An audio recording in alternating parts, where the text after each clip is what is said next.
Assalamualaikum warahmatullahi wabarakatuh. Saya Muhammad Irfan Syaifullah dengan NIM 211D 10440.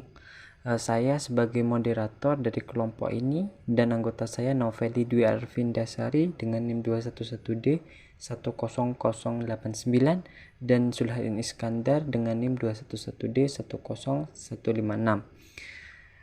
Saya akan mempresentasikan tentang materi pembiayaan pendidikan. Secara umum, pembiayaan pendidikan adalah seluruh kompleksitas yang di dalamnya akan terdapat saling keterkaitan pada setiap komponennya yang memiliki rentang bersifat mikro, satuan pendidikan, hingga yang makro, nasional, yang meliputi sumber-sumber pembiayaan pendidikan, sistem dan mekanisme pengalokasiannya, efektivitas dan efisiensi dalam penggunaannya, akuntabilitas, hasilnya yang diukur dari perubahan-perubahan yang terjadi pada semua tataran, khususnya lembaga pendidikan, dan permasalahan-permasalahan yang masih terkait dengan pembiayaan pendidikan, sehingga diperlukan studi khusus untuk lebih spesifik mengenai pembiayaan pendidikan. Selanjutnya, landasan hukum. Yang pertama, Undang-Undang 23 tahun 2003 pasal 11 ayat 2. Pemerintah wajib menjamin tersedianya dana guna terselenggaranya pendidikan bagi setiap warga negara. Undang-Undang 23 tahun 2003 lagi dalam pasal 12 ayat 1, peserta didik berhak mendapatkan beasiswa bagi yang berprestasi atau orang tua yang tidak mampu membiayai pendidikan. Pasal Undang-Undang 23 tahun 2023 pasal 34 bab 8, setiap warga negara yang berusia 6 tahun dapat mengikuti program wajib belajar. Pemerintah dan pemerintah daerah menjamin terselenggaranya wajib belajar minimal pada jenjang pendidikan dasar tanpa memungut biaya. Yang keempat, Undang-Undang 14 tahun 2005 pasal 13, pemerintah wajib menyediakan anggaran untuk peningkatan kualifikasi akademik dan sertifikasi pendidikan bagi guru dalam jabatan yang diangkat oleh satuan pendidikan yang diselenggarakan oleh pemerintah dan masyarakat. Yang terakhir itu Permendikbud Republik Indonesia nomor 19 tahun 2016 pasal 4 ayat 1 tentang program Indonesia Pintar. Terima kasih. Baik, saya akan menjelaskan materi tentang penyelenggaraan pembiayaan pendidikan di Indonesia. Dalam sebuah jurnal yang ditulis Ahmed Vol 26 nomor 1 tahun 2011 mengatakan bahwa model pembiayaan pendidikan memiliki dua sisi penghasilan. Satu, Fred Grant Model. Fred Grant Model menggunakan sistem distribusi dana. Semua distrik atau kabupaten atau kota menerima jumlah dana yang sama untuk setiap muridnya, tidak memperhatikan perbedaan kemampuan daerah. 2. Education Model. Masyarakat yang miskin tentu perlu menerima bantuan dana lebih serius dibandingkan dengan masyarakat yang income-nya lebih tinggi.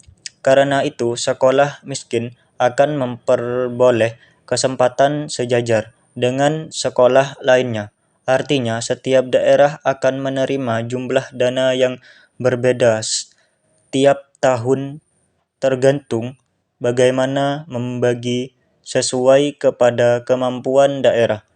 Daerah miskin akan menerima 5 per mil ditambah 7 per mil dana dasar daerah.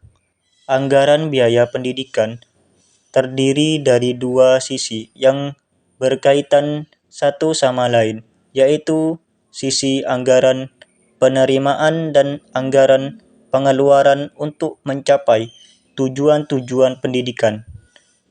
Masih dalam buku yang sama, menurut Nanang Fattah tahun 2006 nomor 23, anggaran penerimaan adalah pendapatan yang diperoleh setiap tahun oleh sekolah dari berbagai sumber resmi dan diterima secara teratur. Sedangkan anggaran dasar pengeluaran adalah jumlah uang yang dibelanjakan setiap tahun untuk kepentingan pelaksanaan pendidikan di sekolah. Faktor yang mempengaruhi kepribadian. analisis mengenai biaya produksi pendidikan pada suatu sistem industri jasa. Menurut Biogers tahun 1992 dan Indoksi dan Anwar tahun 2004, kita menghadapi suatu kelemahan yang merembes pada fungsi produksi pendidikan, bahwa hubungan antara input sekolah di suatu pihak dan output sekolah di lain pihak secara konvensional diukur melalui skor-skor achievement, dasarnya menggunakan model teori input, proses output, di mana sekolah dipandang sebagai. Dari berbagai pendapat tersebut di atas dapat disimpulkan bahwa faktor-faktor yang mempengaruhi pembiayaan pendidikan sekolah dipengaruhi oleh kenaikan harga rising prices, perubahan relatif dalam gaji guru, taxes salaries, perubahan dalam populasi dan kenaikannya persentase anak di sekolah negeri, meningkatnya standar pendidikan educational standards, meningkatnya usia anak yang meninggalkan sekolah, meningkatnya tuntutan terhadap pendidikan lebih tinggi, higher education. Jenis-jenis biaya pendidikan. 1. Biaya langsung. Biaya penyelenggaraan pendidikan yang dikeluarkan oleh sekolah, siswa atau keluarga siswa. 2. Biaya tidak langsung, index cost. Berbentuk biaya hidup yang dikeluarkan oleh keluarga atau anak yang belajar untuk keperluan sekolah. Biaya ini dikeluarkan tidak langsung digunakan oleh lembaga pendidikan melainkan dikeluarkan oleh keluarga, anak atau orang yang menanggung biaya peserta didik yang mengikuti pendidikan. 3. Private cost merupakan keseluruhan biaya yang dikeluarkan keluarga atau segala biaya yang harus ditanggung dan dikeluarkan oleh keluarga anak untuk keberhasilan belajar anaknya. 4. Social cost merupakan biaya yang dikeluarkan masyarakat baik perorangan maupun organisasi untuk membiayai segala keperluan belajar. 5. Biaya yang harus tidak dalam bentuk seperti itu, melainkan bentuk jasa, tenaga, dan waktu. Biaya semacam ini dapat diuangkan atau dinilai dan disertakan kepada nilai uang. Sistem pembiayaan pendidikan Indonesia. Menurut Levin 1987, pembiayaan sekolah adalah proses di mana pendapatan dan sumber daya tersedia digunakan untuk memformulasikan dan mengoperasionalkan sekolah di berbagai wilayah geografis dan tingkat pendidikan yang berbeda-beda. Menurut J. Wiseman, 1987 terdapat 3 aspek yang perlu dikaji dalam melihat apakah pemerintah perlu terlibat dalam masalah pembiayaan pendidikan.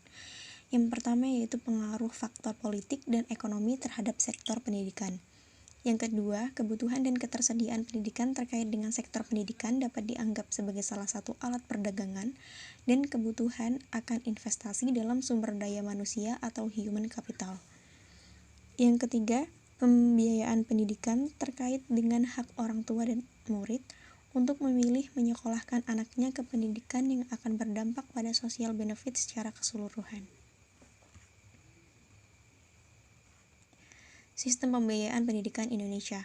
Pembiayaan pendidikan terdiri atas biaya investasi, biaya operasional, dan biaya personal. 1. Biaya investasi satuan pendidikan sebagaimana dimaksud di atas meliputi biaya penyediaan sarana dan prasarana, pengembangan sumber daya manusia, dan modal kerja tetap. 2. Biaya personal sebagaimana dimaksud pada di atas meliputi biaya pendidikan yang harus dikeluarkan oleh peserta didik untuk bisa mengikuti proses pembelajaran secara teratur dan berkelanjutan. 3. Biaya operasional satuan pendidikan sebagaimana dimaksud di atas meliputi A. Gaji pendidik dan tenaga kependidikan serta segala tunjangan yang melekat pada gaji. B. Bahan atau peralatan pendidikan habis pakai. C. Biaya operasi pendidikan tak langsung berupa daya, air, jasa telekomunikasi, pemeliharaan sarana dan prasarana, uang lembur, transportasi, konsumsi, pajak, asuransi, dan lain sebagainya.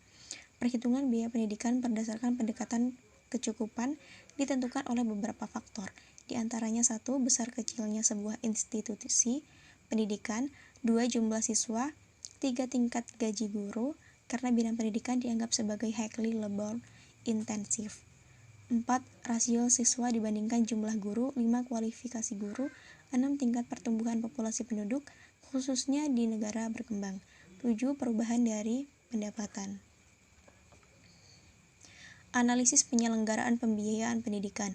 Analisis keefektifan biaya suatu pekerjaan disebut efektif kalau pekerjaan itu dikerjakan dengan tepat dan mencapai tujuan yang diinginkan. Biaya pendidikan digunakan secara efektif berarti biaya itu diarahkan hanya untuk mencapai tujuan pendidikan, yang ternyata sesudah selesai pekerjaan mendidik itu tujuannya yang direncanakan semula-mula benar-benar tercapai. Kemudian analisis keuntungan biaya. Analisis ini menghubungkan antara besar biaya yang dikeluarkan dengan besar pendapatan setelah menjalani pendidikan atau latihan.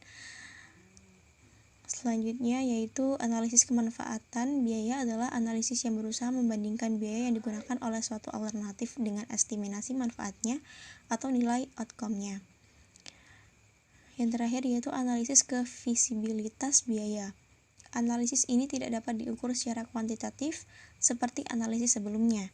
Analisis ini hanya melihat apakah biaya yang dipakai oleh alternatif itu cukup atau tidak. Bila dihubungkan dengan dana yang tersedia, bila biaya alternatif melebihi dana dan sumber-sumber pendidikan lainnya, maka rencana itu tidak dapat dilaksanakan atau alternatif tersebut tidak visible. Sekian